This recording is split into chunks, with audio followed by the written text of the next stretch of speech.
highly successful young mother with a flourishing nursing career has gone missing, leaving her family devastated. What happened to Corey Key? What happens when love becomes fatal?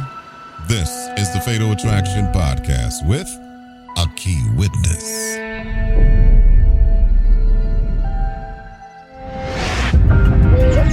She was a hardworking mother on the verge of achieving her dreams. She continued her education and she received her LPN license. She rose to the occasion. She was succeeding in life. She'd been successful in love, too. They were going to get married. He's there for the family. He's a part of her life. But before she can celebrate her success, a killer crashes the party. Her friends and her plan a wonderful trip to Ontario. She never made it. Her father found her body. There was a large amount of blood in the tub and around the scene. Was this a random attack, born of opportunity? She lived in a high crime area. She was ambushed right there in the garage. Maybe there's a predator out there. Or had he been there all along? He had become obsessed. Wait, what? It was eating away at him. He's not stable. She's so afraid of him. If someone says they're going to kill you, believe them.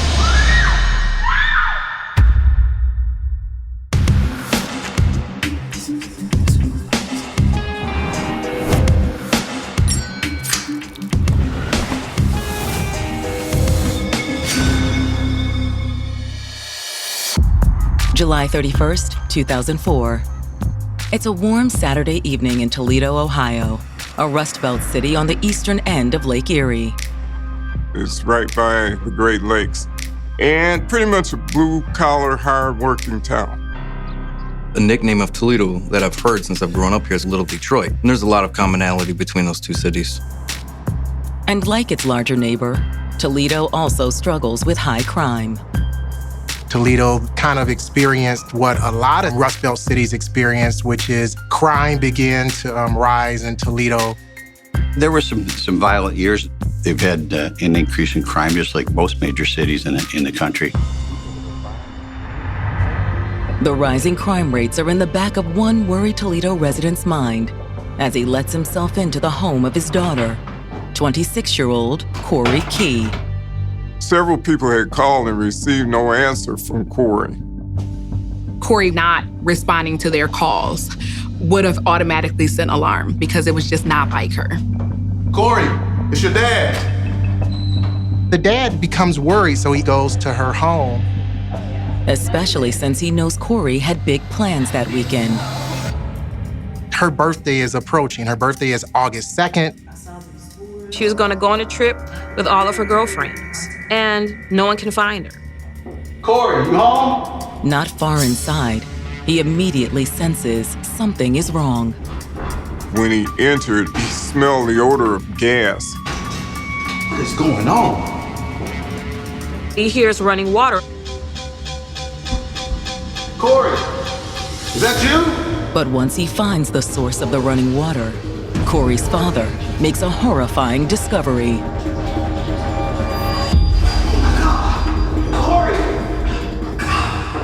She was on her stomach in the tub and it was filled with water. There was a large amount of blood. She was not moving and she seemed to be unresponsive. Oh my God. It's my daughter. Corey's father wastes no time calling 911. But is it already too late? 26-year-old Corey Key was an inspiration to everyone that knew her. She aspired to do great things. She had a bright future ahead of her. Hi, Mom and Dad. Hey, Corey. Everyone loved her. She had a very close friendship circle. She was very close with her family. With the loving support of her family and friends, Corey had overcome every obstacle in her path, including becoming a single mother when she was just 18. Corey had unexpectedly gotten pregnant during her senior year of high school. The relationship with her child's father hadn't worked out. And while he did still help her care for the child, he had gone off to play college basketball. Getting pregnant in high school, obviously for anyone, is going to be a challenge. But that didn't seem to stop Corey. She continued on, she graduated. Life as a single mom hadn't held Corey back either. She eventually went on to take courses at a community college. Corey decided she wanted to become a nurse because she knew it was a solid profession that would allow her to support her son. Corey was well on her way to a thriving nursing career, but she still felt like something was missing. She longed to meet someone she could share her life with. But between raising her child and going to school, Corey didn't have much time for romance. That is until she met 31-year-old Damian Bowles, and she began to think maybe she could make time in her life for the right relationship. He was older and seemed to be a little bit more mature. He owned his own business. He seemed to be successful. There's that instant spark. He's everything that she's looking for. It would make sense that Corey would be attracted to someone who also seemed goal-oriented. Corey and Damian took things slow at first, but fate had other plans. It was a light, casual relationship, fun, energetic, nothing really serious, until she became pregnant with Damian's child. In the spring of 2001, Corey and Damian welcomed a baby boy into the world, and along with her other son, they became a family. Damian, he's there for the family. He's a part of her life. They move in together. They're living a life as husband and wife in essence. But after 2 years together, the pressures of supporting a family and building a career started to take a toll on Corey and Damian's relationship. She got a job at a Toledo hospital as a licensed practical nurse and started setting her sights on the next steps, doing the coursework that she would need to become a registered nurse. She aspired to do so many things, and it appeared that she was leaving him behind. Damian was really jealous of Corey. He was jealous of the fact that she was getting her education. As Corey's career continued to rise, her relationship with Damian continued to deteriorate. And by April of 2004, he'd moved out. In spite of the breakup, Corey and Damian were determined to stay on good terms with one another for their child's sake. As always, Corey didn't let the setbacks stop her. She had her own income, and she did have support of family and friends. She was a great mom and was determined to give her kids the best life, whether she had a man by her side or not. By the end of July, Corey was ready to make another fresh start by planning a girls' trip for her upcoming birthday. So her friends and her plan a wonderful trip to Ontario. They're going to a casino right across the water from the city of Detroit. They're happy, they're excited. She was leaving her kids with her mom for the weekend, and she was just going to have a fun, carefree time as a newly single woman. But now, on the day they're supposed to leave, Corey's father has just discovered his daughter unresponsive in the bathtub of her home. It's my daughter. I think she's dead. There's blood everywhere. Her father reported that she had been shot. But is that really what happened? When officers first arrive at the scene moments later, they're not entirely sure. Corey had apparently bled out in the tub. Officers thought they could be dealing with a suicide. Although after examining Corey's body, detectives rule out both a gunshot wound and a suicide. It appears she was stabbed underneath the arm. This was intentional. Corey Key had been murdered.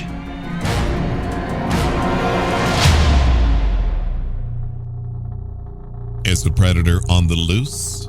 Stay tuned as detectives get one step closer to solving this shocking crime. Tune in for more of the Fatal Attraction podcast.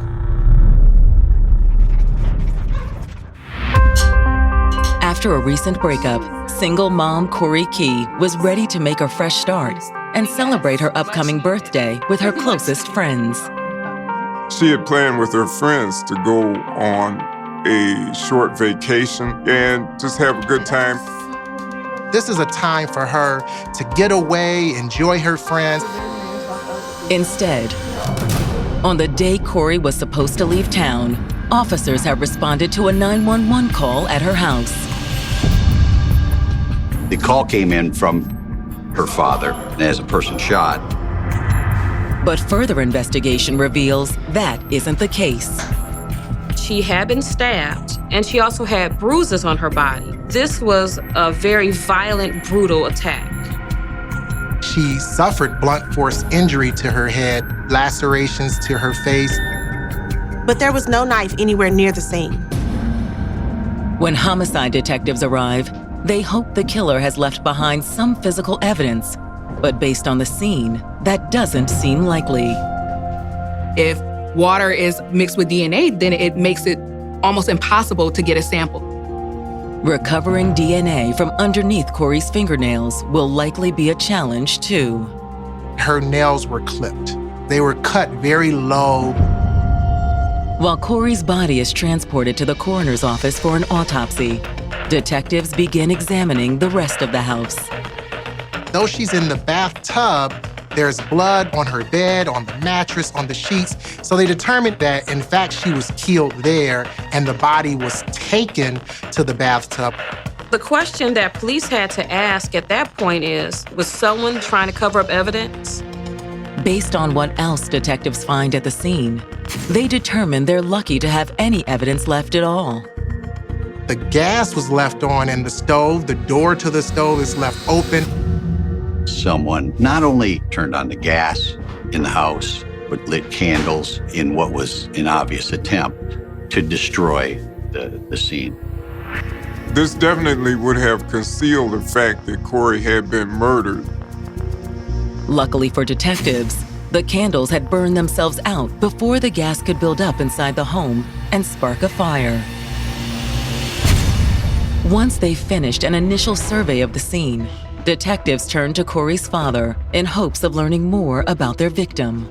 I'm terribly sorry about your daughter, sir, but can you answer a few questions? The sight of his daughter there lying dead, it's just amazingly sad, just absolutely devastating for him. Although still distraught, Corey's father tells detectives that his daughter was supposed to be celebrating her upcoming birthday. Corey had plans to go out of town with her girlfriend, so she was preparing for her trip. Do you know when she and her friends were planning to leave? Yeah, they were supposed to leave this morning, but they went out here in town also last night because she didn't have her kids with her. The night before, she had dropped her kids off at her parents' house because they would be babysitting them while she was away. They go out, they have dinner. They're very excited about their plans for the weekend. About 10:30 p.m., Corey left the girls and went home. They had plans to meet up the next day. But the next morning, Corey wasn't answering her phone. Her friends had tried several times to get in contact with her. No one could reach her. Corey's dad said that after her friends called him, he tried to reach Corey, and when he couldn't, he went to the house then himself to check on her. I've got a key, so I went in. And that's where I found her. Detectives next ask Corey's father about her personal life. They want to know of any enemies that she had, especially if he knew of a relationship that she had that may be a little rocky or may not be on the best terms right now. He says that Corey was in a relationship with a man named Damien. He's the youngest boy's father, but I don't think they see each other anymore. Corey's father told police that they had broken up a few months prior.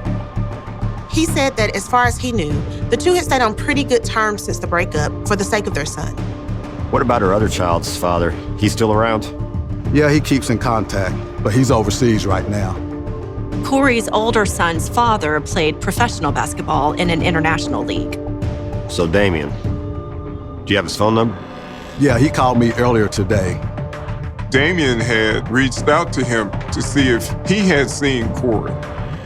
Damien had also tried several times to reach Corey, but he was unsuccessful. He seemed worried about her. Despite that, though, detectives will still need to talk to him in order to rule him out. When a woman is the victim of a homicide, the man in her life is the next person you want to interview. However, before reaching out to Damien, detectives expand their search to the home's detached garage and uncover a chilling scene. Once they get to the garage, they notice that Corey's car door is open and that all of her belongings from her purse are scattered about. It appears she was ambushed right there in the garage. A scene like that, an investigator would always think of the possibility that a sexual assault had occurred.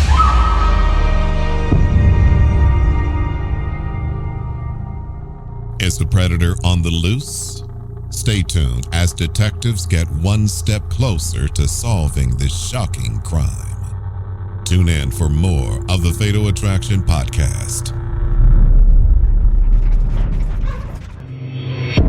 Detectives investigating the murder of 26-year-old single mother Corey Key are trying to determine if she was the target of a sexual predator. It looks like someone was waiting for her, waiting to attack her. She was ambushed right there in the garage. It appeared that she had maybe wrestled with someone. Maybe there's a predator out there.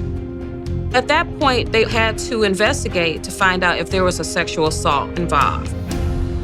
Hoping for a lead on any suspicious activity in the area, detectives turned to Corey's neighbors. The next step in an investigation of this nature would be to canvass the neighborhood to find out if they saw anything. It's not as easy as one would think. This is a high crime district. Neighbors aren't always willing to speak to you out of fear that the person who did this will come after them. But thankfully, the woman who lives next door is able to give detectives some helpful information. The next door neighbor heard the dog barking in the early morning hours, about 1 o'clock in the morning, and then she actually heard a woman scream. She also says she may have actually seen the intruder earlier in the evening. Corey's neighbor told police that around 10 o'clock that night, she noticed that someone was at Corey's house on the outside messing around with her window. Someone had attempted to break into the home. She was not able to identify who that person was that was tampering with the window. But she says she did see the person walk away from the house, get in a car, and drive away. She couldn't make out a license plate. She said she couldn't tell anything about the car, other than it was some sort of dark-colored sedan. Did you call the police? No, but I told Corey. You talked to her? Yeah, when she got home. A neighbor, in fact, did speak with Corey around 10:30, 11 o'clock on that night. She said when she saw the lights come on, she went over, knocked on the door, and told Corey what she saw. The neighbor's information takes detectives by surprise. Initially, police thought that Corey was attacked in her garage after she had arrived home from dinner. Now police are confused because Corey, in fact, made it home safely. She's inside her home. You talked to her? And then at least 2 more hours passed before she started hearing screaming. What happened in the 2 hours before she was killed? Between the scene in the garage and the reported screams at 1 a.m., it seemed that Corey must have left and come back. But why? Hoping to get a better sense of Corey's last hours, detectives reach out to the 2 friends she'd had dinner with on the night of the murder. They've gotten information from Corey's father that Corey was last seen with her close friends, Myra and Tasha. Detectives ask both women to come to the station for formal statements. Myra Hodges arrives first and confirms that she, Corey, and Tasha had gone out that Friday night. They had had dinner and everything was good. Everyone was happy. We didn't stay long since we had to leave for Canada in the morning. She left roughly around 10:30, and that coincides with what the neighbor said, that Corey returned home somewhere around 10:45 to 11 o'clock that night. Myra says shortly after arriving home herself, though, she received a panic call from Corey. She actually got a call later that evening around 11:30 from Corey. Wait, what? Corey calls her and tells her that the neighbor came by and told her that she saw someone break into her home. Where are you? Corey was scared enough that she had actually driven to another nearby friend's house and called Myra from there. I kept asking her, was she okay? She said she was, but I think something was wrong. Myra could tell that Corey was very shaken up, that she was very upset and very scared. Do you know if the intruder got inside? I'm not sure. Nothing was missing, so Corey didn't think that she had been robbed. Despite that, Myra says she'd urged Corey to spend the night at her friend's house. Myra pleaded with Corey, do not go back to your home. She was scared for her safety. But according to Myra, Corey insisted that she'd be okay. Corey tells her, I want to check on things, I want to get things in order. Myra said Corey also told her she needed to finish packing for their trip. So even though she was nervous for her friend, she eventually let her go. There have been other break-ins in the neighborhood, and I think she maybe minimized it because of the neighborhood. But Myra tells detectives that she's convinced this was no random neighborhood crime. I think I know who did it.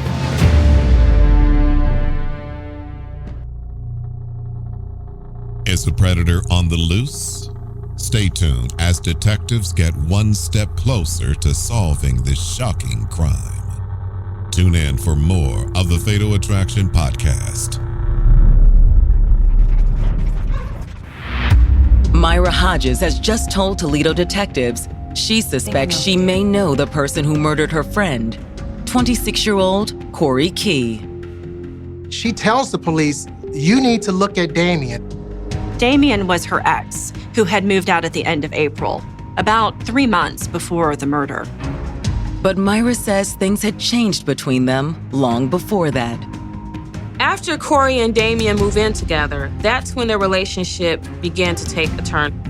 Corey was working hard to achieve her goals. And according to Myra, Damien was starting to resent all the time that Corey devoted to things other than him. She was a professional. She was an LPN. She was succeeding in life. And in his jealousy, he belittled her. He would make her think that if it wasn't for me, you wouldn't be able to do any of the things that you've done. When Tasha Johnson arrives at the station, she details for detectives how Damien's verbal abuse wasn't the worst of it. She said he became controlling. He really started to isolate her from her loved ones. Did you personally ever see him be violent with Corey? No, but he was violent with me. Tasha tells them about an incident that occurred in April, shortly before the breakup. They're at a bar. Damien and Corey, they argue. Tasha takes Corey home. Now, when Tasha returns back to the bar, she sees Damien and he says to her, I am gonna go back and beat her ass. Tasha says she was worried about what Damien might do, so she followed him back to Corey's place. She goes to the door. Damien actually answers the door. And at that point, Damien curses her out and he actually punches her. He punches her, he slams the door. Tasha had called the police. When we get there, we see the injured girlfriend of Corey's on the porch. She told me that her friend's boyfriend had hit her. I mean, she got hit pretty good. Despite that, Tasha wasn't worried about herself. She'd called 911 out of concern for Corey. She explained to us that Corey was in the house with him and she's not sure if she's safe. Seconds later, the officers hear screams from inside the house. The way she was screaming, he was hitting her or beating her. Police, open up! Normally, we don't kick indoors or attempt to kick indoors based on two people fighting. And this one was a life or death situation. So my partner, Jason, tried to kick in the door. Get back. I kicked the door 5, 6, 7 times, and it just wasn't going to go down. It was a steel frame door. Eventually, Damien had opened the door. Is there a problem, officer? He was immediately put under arrest because of what we could hear from the outside. My thought that night was if we weren't there, she would not have been alive. He was going to kill her. When we were rolling away from there, taking him to jail, for that moment, I felt okay that he was away from Corey and she had that support system of at least her friend at the time. After the incident, Corey's friends say she had followed up with the legal system. Corey files a police report for domestic violence, and she files for a PPO, which is a personal protection order against Damien. He has no legal right to be around her, to come and get anything out of the house or have any kind of contact with her at all. Now that Corey is dead, detectives have to wonder, did Damien stay away? Or was he the killer who had been lying in wait? He gave me those bad vibes, like something wasn't right with him. With all signs pointing to Damien as their suspect, they finally reach him and ask him to come down to the station. Thank you. They bring Damien in for questioning. Once he sits down with detectives, Damien begins by explaining his complicated relationship with Corey. Well, we had our ups and downs with this relationship. They had a rocky relationship, sometimes off and on, but Damien tells them that they were getting back together. It's a birthday weekend, and then the weekend after, we was going to Vegas to get married. That sounded very different than what the police had been hearing. Her parents knew they was getting married and stuff too, right? Hell no, that's the problem. She don't tell them what's going on, because they none of that side like me. Detectives aren't entirely sure they believe him, but they can't dismiss his claim entirely. Ending a relationship with an abuser is hard. It was certainly not unheard of for someone to file a protective order, only to later reconcile. Corey did have a child with Damien, which makes it very hard for her to cut all ties. When's the last time you stayed there with her? Thursday. Thursday night into Friday morning. Damien tells detectives he never saw Corey after he left her house Friday morning. I called her. I couldn't get a hold of her. When did you start trying to call her? Somewhere around 9, little after 9 o'clock when? At night. Oh, this was in the evening. Damien says that when he couldn't reach Corey, he'd gone by her house. When? Right after first time I tried to call her, somewhere around 9:30, 10. This was around the time the neighbor indicated that she saw someone break into her home. Did you try and get in the house? Nope, I tried to open the screen door, it was locked. Did you try any of the windows or anything? No. You didn't? Damien said he merely waited around a few minutes, hoping Corey might come back. Then he left. Damien says that after leaving Corey's, he'd gone out for a few drinks. He claimed he was at a bar in downtown Toledo watching a fight. I was there from like around 10, maybe a little after, till just before 1. That places Damien at a bar around the time that this murder would have occurred, which means Damien could not have done it. That is, assuming he's telling the truth. Come straight on there. Did you kill her, man? No. Not at all? He presents himself as very worried about the situation and worried about who has done this to Corey. So who want to do anything to her, man, if somebody did something to her? I can't think of a single damn person. All detectives can determine for now is that Damien doesn't appear to be their killer. I actually went to that bar and spoke with the owner of the bar, and he said that he had arrived at, I think, 11 o'clock at night, watched this fight. They questioned the manager, they questioned the bouncer, and they all say yes, that Damien was there at the bar. After they checked out Damien's story, police had to start from scratch.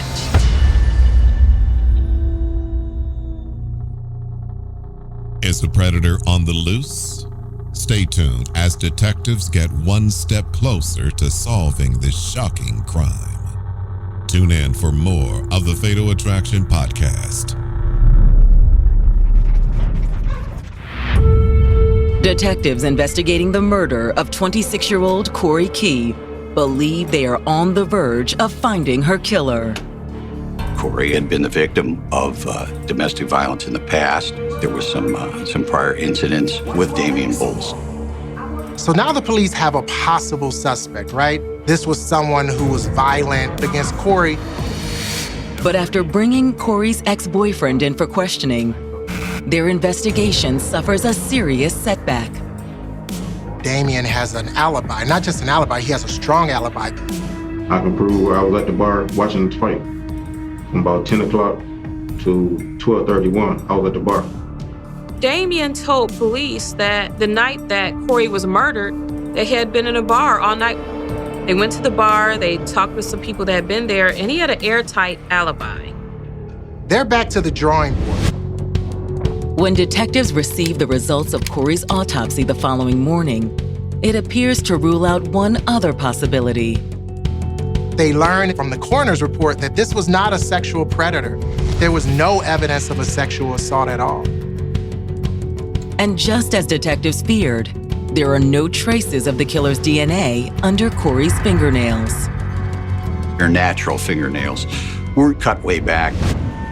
When you see something unusual like that, like the victim's fingernails being removed, it goes back to common sense. Someone took the fingernails off to try to destroy evidence. It also suggests that person may have been no stranger to Corey. This was someone who was not just intent on killing Corey, but making sure also that no one would ever find out who killed her. So that makes you look even harder at the person you have as a suspect in a domestic dispute. Was it possible Damian had slipped out of the bar without anyone noticing?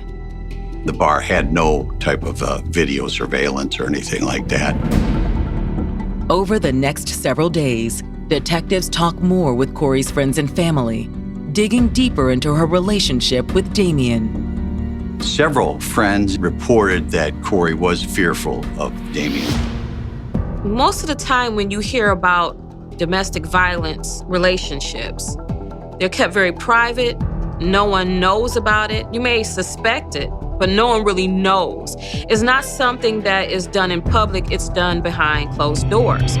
But in this case, Damian was so violent, not only did he do it in front of others, he was also abusing Corey's friends. The more witnesses we talked to, the more background we did, they all pointed at this individual. They have a gut feeling that this is Damian, but they don't have enough evidence. We didn't have an eyewitness seeing him leaving the scene of the crime. So there was a lot of circumstantial evidence, and you take these cases to trial, and you have to prove proof beyond a reasonable doubt. As an investigator, there's a big difference in what you know and what you can prove. Unwilling to risk an acquittal, detectives continue to work the case. It was never abandoned. The case was never shelved and stuck in a drawer. They tried everything they could. They put out a $5,000 reward to try to get information on who could have possibly done this, but unfortunately, they got no other information. 2 years go by, there's no new evidence to go on. The case going cold really put the family in this state of limbo. It leaves them with not being able to move on or even grieve in the way that they could had she received the justice that they knew she deserved. I was hoping and praying it wouldn't be cold forever. In December of 2006, 2.5 years after Corey's murder, those prayers are finally answered. We had a witness come forward. The witness's name is Paul Brown. He lived near Corey Key and was actually interviewed by police when they canvassed the neighborhood after her body was found. There's some things I didn't tell y'all. He knew that he had information that could potentially give Corey justice, and it ate away his conscience. He actually heard the suspect threatening to kill the victim. Paul was able to put Damien at the home when Corey was murdered. Is the predator on the loose? Stay tuned as detectives get one step closer to solving this shocking crime. Tune in for more of the Fatal Attraction podcast.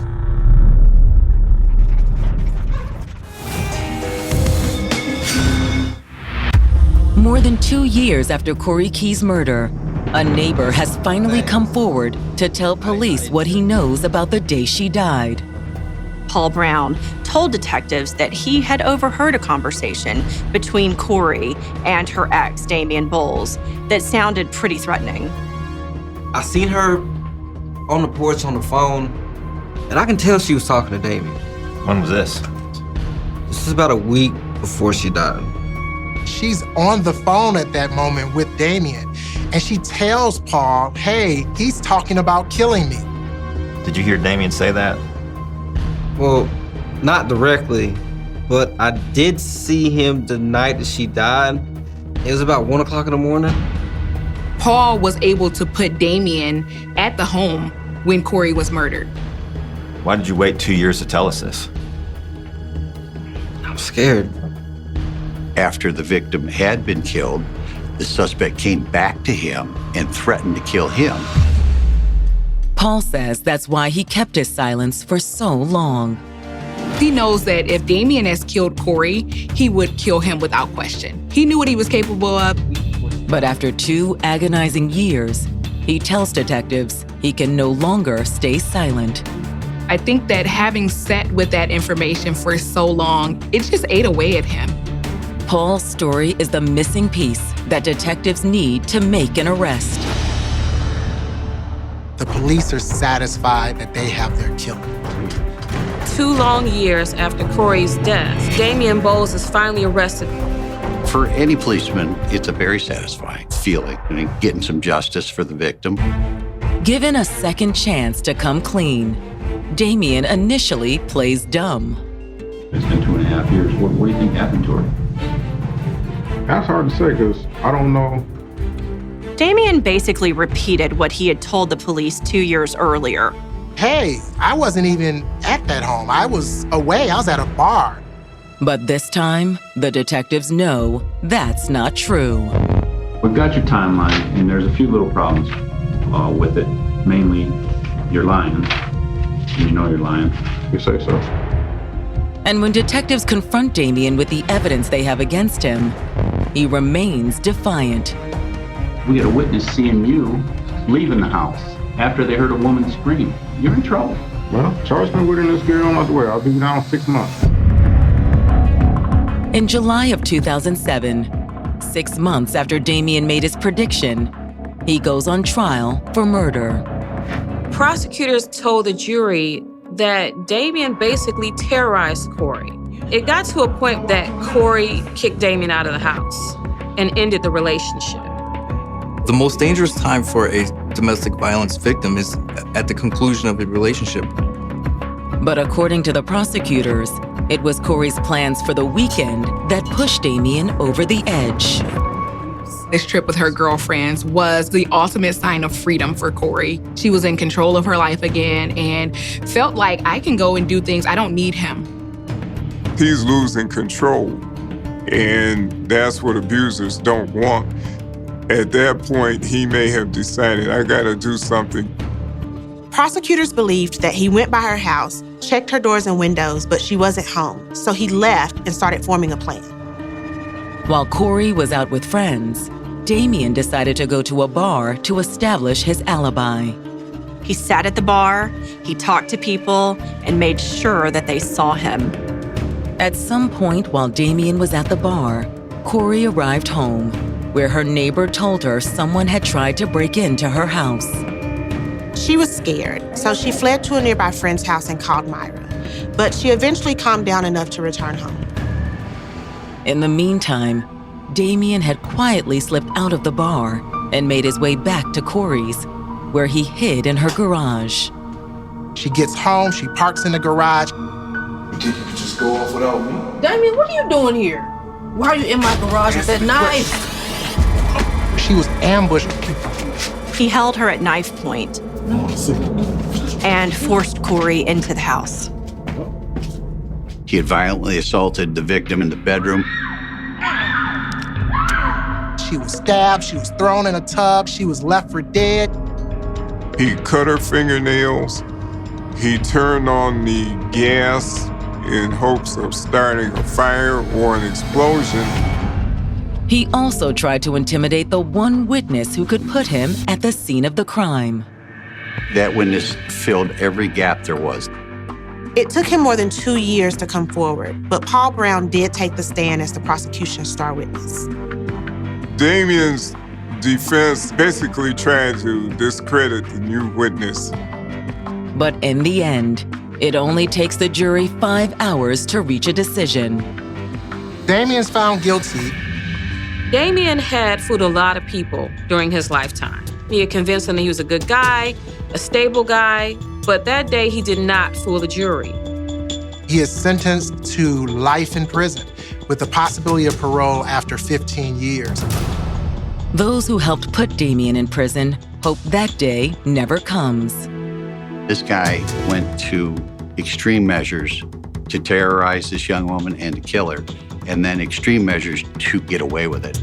So I would hope they would take that into consideration if he comes up for parole and see fit to keep him in jail. And none of them will ever forget Corey Key and her tragic death. Corey did everything that she was supposed to do. She did it all right. Corey, she tried to take all the proper steps. She actually kicked Damien out of her home. She was moving on with her life. And it just, didn't work out for Corey. It's heartbreaking. It leaves that feeling with everyone. What could I have done? What could I have done differently to save her life? It has become increasingly evident that sometimes cruel individuals will appear in disguise when it comes to matters of the heart. The untimely loss of a vibrant and compassionate young mother, Corey Keyes, who selfishly devoted her life to others, serves as a painful reminder of life's fragility. Coming up on the next episode of the Fatal Attraction Podcast.